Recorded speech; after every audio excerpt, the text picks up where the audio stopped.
We invite Professor S.P. Singh now for his the last speech, and Pranav has talked about these astigmatism can be corrected by SACS only.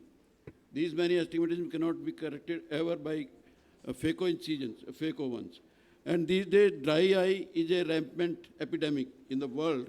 So better in phaco also shift back little incision on the limbus with blood vessels and not the clear cornea. Found that clear corneal incision induces more dryness. Yes, sir. 5 minutes plus 2. Sure. Yes. As you know, the small people pose definitely a great challenge to ophthalmic surgeon because, in the small people, most of things are not visible. So how to make it a little bit expose the posterior part? This is the. So I'm directly coming to the video because already the session is late. अभी late नहीं हुआ, अभी ठीक चल रहा है. Thank you so much. So, can you see this case, how much the people, a lot of synechiae is there, this pupillary membrane is there. So, first you have to remove the pupillary membrane. How you can remove? Just make a paracentric support, and then the micro scissor you have to cut the margin all around the pupillary membrane, all around the this pupillary border. That is known as pupillary edge. So you can see the whole this pupillary area is covered with this thick pupillary membrane, and then hold it with the sedated micro forceps, and then from another port enter the micro scissor and then cut it. You can see, and still it's not dilated. So this is another way to make little bit the pupil dilated by stage pupilloplasty with the help of this Y-Shapczynski hook with orthogonal direction in all around. So you can see the pupil dilated further. You can stain it and do the complete. This much is sufficient to dilate the pupil. Rest of the procedure you can perform very easily. The only things with this kind of pupil, and this is very important. The bimanual technique is very important, in which we have to this lift one part, then little bit gradually rotate all around, so the nucleus will come automatically in the antechamber. You can see. So the main problem with stitch other pupil expanding devices there. There's some micro inspector tear may be there that may lead to the permanent pupillary dilatation. But in this case, I just only in two directions I have just done the pupil pupil. You can see this another very small pupil with white cataract, and this after the staining it I have just that I have to use the pupillary this permanent device, that's a Malugin ring. As is very popular in case of phaco, but you can do also in the SICS. So you can engage with the help of Shapczynski hook to at one during insertion two port is engaged very well, and then again you can see how easily. So you can avoid lot of entry if you use the iris hook lenses. So it is also these devices is also helpful. People spend the devices which may be Bayes type, maybe Gupta's ring, this Malugin ring. So in the whole procedure you can watch that the ring is not going to expand, and then usually how the pupil in the whole the procedure it is the pupil is well dilated, and then you can you can implant this IOL and just disengage from all the side, and then you can remove with the same this injector.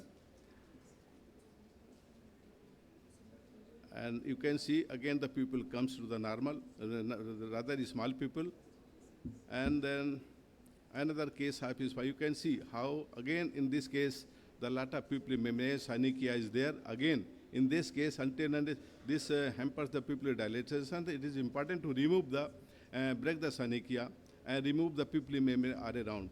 So with the head, take the help of the micro scissors, interpret the side port and cut all around.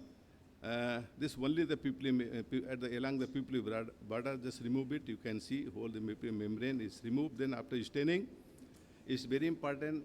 And then in this case, in earlier case, if you use any expanded devices, the micro TS will takes place. In this case, if you use this is my innovative technique, pull and push method. The expose the site where you are doing any procedure, either capsule this rhexis or other procedure. So how you can, with such a small pupil, you can make the larger size of the rhexis with such a small pupil. This is my innovative pull and push method. So it is not going to disturb the pupillary margin much.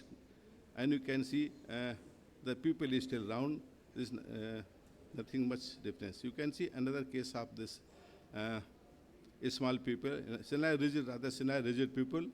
And this guy just decided to use very simple. This is the Gupta's ring, very economical.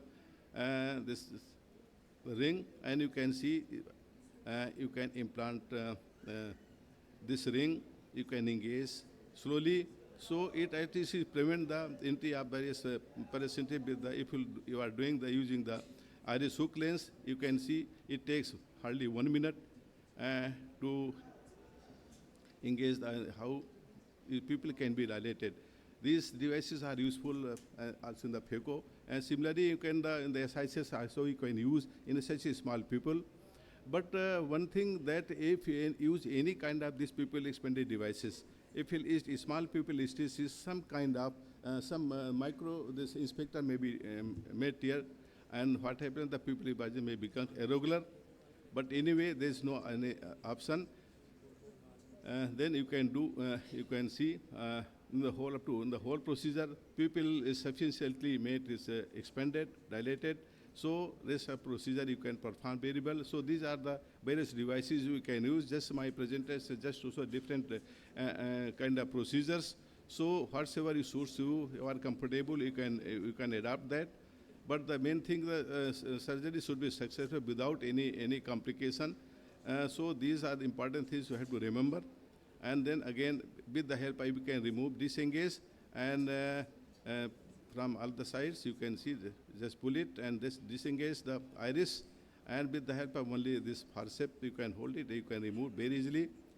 But in this case, you can see there is some micro, this inspector just takes place. But anyway, this is the picture post-operatively. So ultimately, I would like to show a last case in which this is small semi-rigid people.